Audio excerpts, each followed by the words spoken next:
Here we are back in Kelby Church at the end of week 3. Unfortunately, there's not much to show for what work that I've done this week.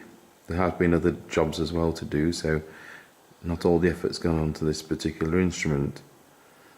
Most of the stuff's been done in the workshop, and it's been on a pneumatic chest which have had to be stripped down and all the innards renewed.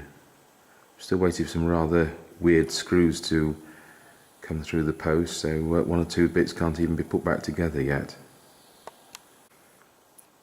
That's the treble chest for the melodic system, and that's now back from the workshop, having had the motors changed. Also back from the workshop and refitted is totally new works in that, and that's that bass chest. Don't quite know what sits on it. I'll have to think about that when we start putting the organ together. What I have done is put the slides back on the soundboard, and I'll just go through this for people who don't know anything about how the stops are selected on a standard slider soundboard. 99% of organs in the UK use standard slider soundboards, be they mechanical action or pneumatic action or electric action. This is how the stops are normally selected. I'll show you the front slide on this organ. That's this. The stop which selects that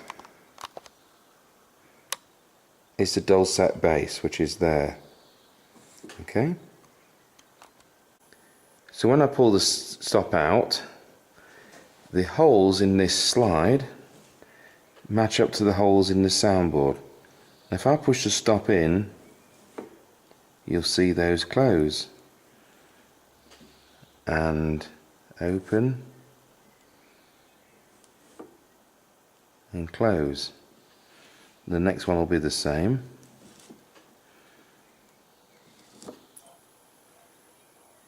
And that's how it all works, because once you press a note on a pipe organ, the appropriate bar, which is all the way across, is flooded with wind.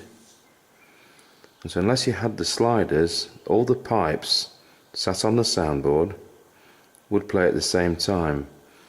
And up to the 14th century, I understand they did. Then they invented sliders. And of course it stops off, hence stop, the wind from getting to the pipes. So there we go. Just operate one again for you. Okay. That main wind trunk there has come back from the workshop today.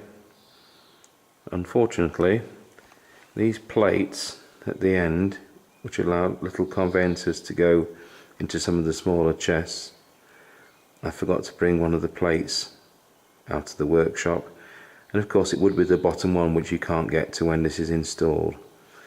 So we'll see what happens during the course of the week.